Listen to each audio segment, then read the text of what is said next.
Good morning আমার প্রিয় পরিবার, তোমরা সবাই কেমন আছো? আশা করছি তোমরা সবাই খুব ভালো আছো। আজকেও দেখো সকাল সকালবেলায় চলে এসেছি রান্নাঘরে। রাত্রিরে অনেক রাত হয়ে গেছিল শুতে, তাই জন্য সব কাজ পড়েছিল, তো ওগুলো সব কমপ্লিট করে ফেললাম। এখন বিছানাটা উঠিয়ে ফেলছি। এদিকে সকাল সকালবেলায় দেখো ছেলেরা উঠে নিজের কাজ করতে শুরু করে দিয়েছে। আজকে ওদের এক্সাম রয়েছে, তো তাই জন্য সকালবেলা উঠে প্র্যাকটিস করছে নিজেদের পড়াশোনা। আর আমি সাইড থেকে বিছানাগুলো যেমন পারছি তেমনভাবে উঠিয়ে দিচ্ছি। এখন অনেক ঠান্ডা পড়ে গেছে জানো, এখনো পর্যন্ত আমরা লেপ গায়ে দিই, তোমরা আশ্চর্য হয়ে যাবে।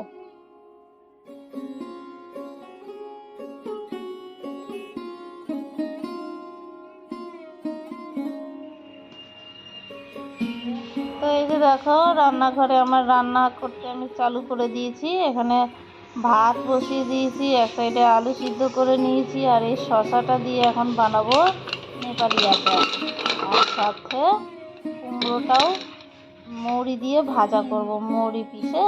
বাবার খুব ফেভারিট হচ্ছে এরকমভাবে কুমড়ো খাওয়ার, তো কুমড়ো আলু দিয়ে ওইটা ভাজা করে নেবো। আর এদিকে আমি একটু দেখতে আছি এরা পড়ছে। আর দেখো আমি একটুখানি আচারের জন্য তিলটা ভেজে নিচ্ছি। আর এদিকে কুমড়ো আলু আমি ভাজতে শুরু করে দিয়েছি।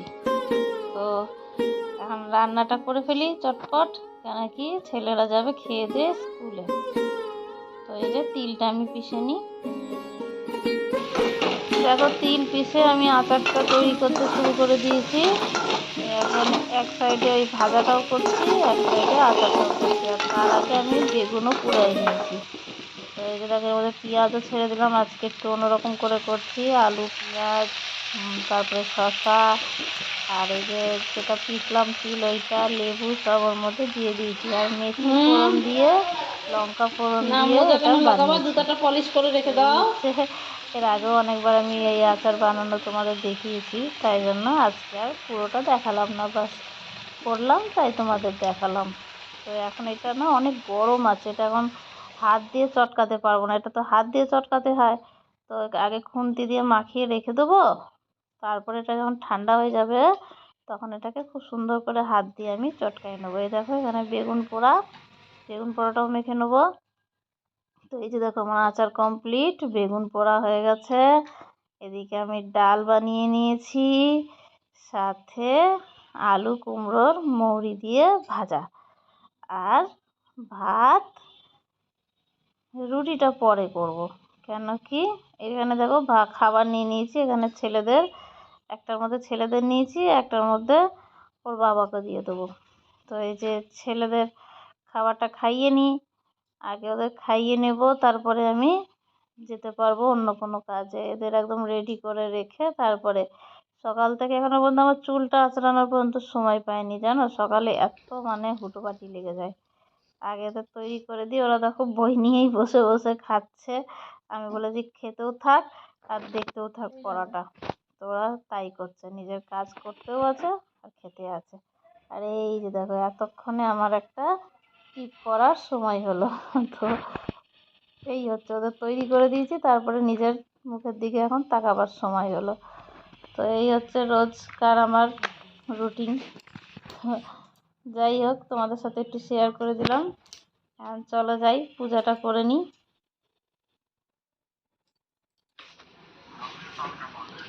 सब स्टाफ वही है सर, जितना भी जिसको भी दिया खाया जाए। वो तो हम थे कि मैंने शनिवार को आकर आपका मैंने काम न रुके कहकर हम सोच रहा था ना कि किसी का हमारे वजह से काम न रुके। যা যাবি দেখাবো নি বাবার সাথে,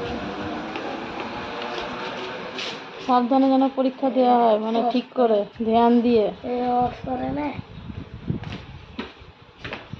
ভালো করে কোশ্চেন বুঝে লিখবি, আর কোশ্চেন বুঝতে না পারলে টিচারকে জিজ্ঞাসা করে নিবি।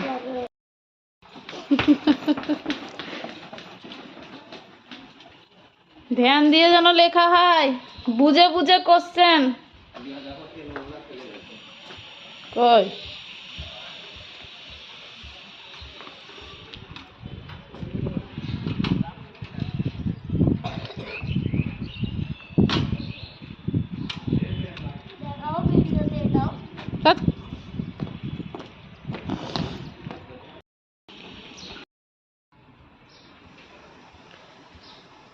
যাচ্ছি আমি পূজা করতে, চলে যাই, তারপরে এসে বাকিদের খাবার দেওয়া হবে।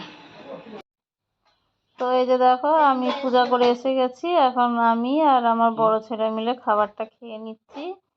তারপরে রুটি বানিয়ে নিয়ে যাব বাবা মার খাবার।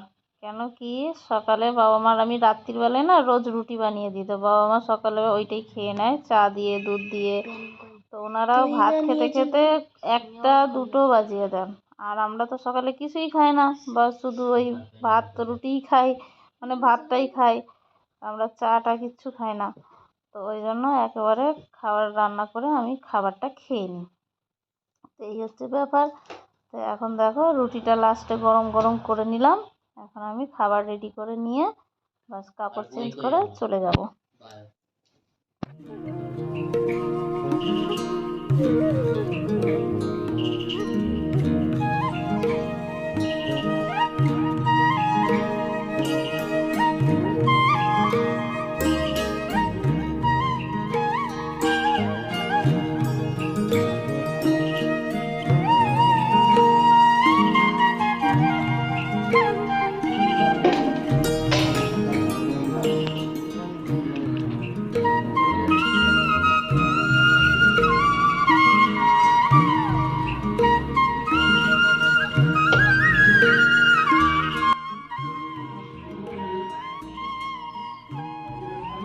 যাচ্ছি বন্ধুরা এখন খাবার নিয়ে দোকান, চলো সাথে থাকো।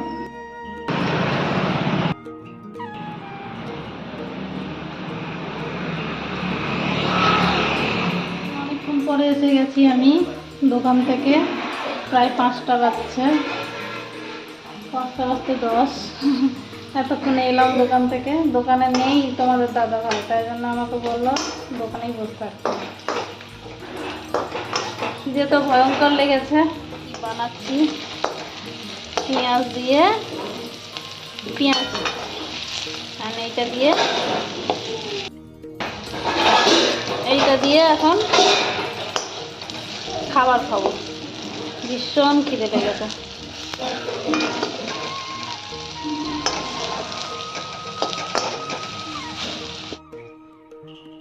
His name, sir. Speak very well and question.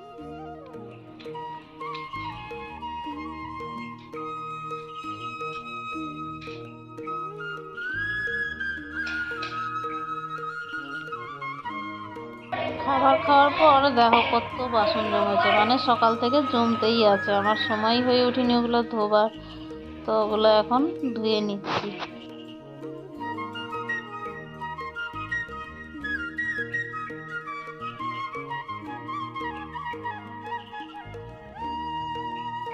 শুভ সন্ধ্যা বন্ধুরা, এখন এসে গেছি পূজা করতে। তো ভাবছি আগে এখানে একটা গাছ লাগাবো, বুঝেছো, জায়গা খুঁজে খুঁজে পেলামই না। দেখতে পাচ্ছ কত সুন্দর গোলাপ গাছটা, আর গোলাপটা কত ছোট্ট না। এই গাছেরই মানে ওই চারাটা আমাকে ওনারা দিয়েছিলেন এখানকার এক বনে। এই যে দেখো, তখন ওই যে ওখানকার রাজস্থানী মানে একজন বোন আছে, উনি আমাকে এই গাছটা দিয়েছেন। এটা গোলাপ ফুল, জানো তো, একদম ছোট্ট ছোট্ট গোলাপ ফুল। সেদিনকে তোমাদের মনে দেখিয়েছিলাম, ওই ছোট্ট গোলাপি রঙের গোলাপ হবে। আমি এখানে জায়গাই পাচ্ছি না, এত মানে সব গাছগাছালি লাগানো রয়েছে, এখানে একটা গোলাপ লেগে আছে। এই পাশটাতে ভাবছি একটু জায়গা আছে, এখানটা করে যদি হয় তো আমি এটা লাগাই, তারপরে এটা লাগিয়ে নিয়ে তারপরে যাব আমি পূজাটা করতে। দেখো আর জায়গা পেলাম না, তাই জন্য এইখানটা করেই লাগালাম, কোনো অপশনই নেই এখানে ছাড়া। আর হবেই হবে না জানি না, উঠিয়ে তো এনেছি, আগে জায়গা ঠিক করে তারপর লাগানো উচিত ছিল। চলো দেখাই যাক কি হয়।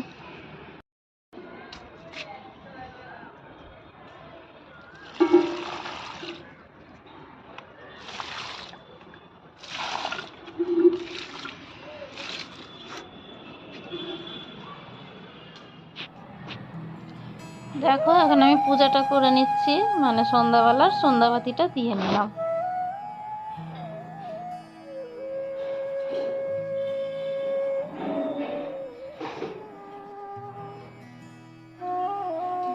দেখো কালকে এত মেঘ করেছিল, তো বৃষ্টি এলো না, ঝড়ও এলো না, আর আজকে সারাদিন রোদ্দুর, এখন হঠাৎ করে কি ঝড় বৃষ্টি শুরু হয়ে গেছে। দেখো প্রকৃতির কি খামখেয়ালি রূপ, দেখতেও ভালো লাগে কিন্তু ভয়ও লাগে না বলো? কেমন ভাবে মানে আকাশটা দেখো হয়ে আছে। বাবারে, ঝড়ের আওয়াজটা একবার শোনো, কি বিকট না বলো? এরকম অবস্থায় মানে ঘরের ভিতরে যদি সবাই থাকে তো ঠিকই আছে, কিন্তু বাইরে থাকলে অনেক চিন্তা হয়। তবে আমাকে এইরকম মানে এই দেখো গাছগুলা, এই তোরা বেরোস না, তোরা বেরোস না, বিশাল জোরে ঝড় এসছে। ওয়াও, এই বন্ধ কর, আমাকে বাইরে করে, খুব বদমাস তো, আমাকে বাইরে করে ভিতরে করে দিচ্ছে নিজেরা। ইস, কি জোরে দেখো, আওয়াজ শোনো তোমরা, আওয়াজ না যাবে না। তো এই যে দেখো এখন রাত্রির বেলা রান্না করতে চলে এসেছি। ঝড় হোক ঠিক আছে, পেটের জন্য। তো আমি আজকে বানিয়ে নিলাম পালক পনির, পালক পনিরের সবজি বানিয়ে নিলাম, আর সাথে বানালাম আলু বেগুন বড়ি দিয়ে একটা ঝোলঝোলা তরকারি। সাথে রুটি ভাত ডাল এগুলো তো আমার থাকেই, তো মানে এগুলো বানিয়ে নিয়েছি। তো এখন দেখো লাস্টের দিকে পুরোটা তোমাদের কাছে আমি শেয়ার করলাম না, বারবার লাইন যাচ্ছে আর আসছে, আর বলো না। তো এর আগেও আমি পালক পনিরের রেসিপি শেয়ার করেছি, তাই জন্য আর করলাম না। আর আজকে একটুখানি আলগর্জি করেই করেছি তরকারিটা। দেখো পালকগুলোকে ভালো করে আমি মেলাইনি, মানে একদম মহিন হয়ে যায়নি, কিন্তু খেতে ভালোই হয়েছিল। তো আমি ওখানে কসুরি মেথি ছেড়ে দিলাম নামানোর পরে। এখন আমি দিতে যাচ্ছি লাস্টের যেটা ফিনিশিং টাচ, যেটা হচ্ছে ঘিয়ের মধ্যে রসুন দিয়ে তড়কা। এটাই হচ্ছে ধাবা স্টাইলের পালক পনির, বুঝেছো? তো এটা আমরা আজকে রাত্রে ডিনার করে নেব। এই এই পালক পনির যদি বানায় না, পনিরের সবজির থেকে বেশি আমার ছেলেরা বলো বা আমার হাজব্যান্ড বলো ইয়া ফির বাবা মা সবাই এইটা খেতে খুব ভালোবাসে। মানে যতটা পনিরের যে চানা পনির বানাই ওগুলোর থেকেও এটা বেশি ওদের ফেভারেট। তো বানিয়ে দিই, কিন্তু এই যে টমেটো ছেড়ে বানাতে হয়, তো ওই জন্য আমি এটা সবসময় বানাতে খুঁজি না। কেন কি যা শুনেছি টমেটোর বলে পালক পাতার সাথে খেলে মানে পেটের পাথরই হয়, তাই জন্য আমি ওটা একটু মানে বানাতে নাই চেষ্টা করি। মাঝে মধ্যে এখন একটু বানিয়ে দিই, মানে রোজ রোজ খেতে না। পালক শাকের সাথে টমেটোরটা বলে খেতে হয় না, তাহলে পেটে পাথর হয়, মানে স্টোন যেটা বলো না, পাথর পেটে, ওইটাই। তো যাই হোক, ওই হচ্ছে ব্যাপার। তো আমার এদিকে দেখো রান্না হয়েই গেল, এদিকে ভাত হচ্ছে, যে পালক পনির একদম পুরা কমপ্লিট হয়ে গেছে। এখানে রুটিও বানিয়ে নিয়েছি, সাথে ডাল আছেই। আর এই যে দেখো আলু বেগুন আর এই যে আমি বড়ি দিয়েছিলাম না হাতে, যে ডালের বড়িগুলা, ওইটাই দিয়ে একটা ঝোলঝোলা তরকারি বানিয়েছি। তো এই হয়েছে আজকে আমাদের ডিনারে। আজকে সারা দিনটা কিভাবে গেল দেখলেই, কিভাবে আকাশের আলো ছায়ার খেলা সেটাও দেখলে। কখনো মানে রোদ্দুর সারাদিন, তারপর আবার রাত্রিবেলায় মানে সন্ধ্যা হতে সাথ কি বৃষ্টি। তো এখন তোমাদের আমি বাই করতে চলে এসেছি, আজকে আর এর থেকে বেশি টেনে নিয়ে যাব না ভিডিওটা। ওই দেখো আমার ছেলেরা পড়াশোনা করছে। তো তোমাদের সাথে দেখা হচ্ছে একটা নতুন কোনো ভিডিওর সাথে, ততক্ষণের জন্য বাই। আর তোমরা ভালো থেকো ও সুস্থ থেকো। তো টাটা।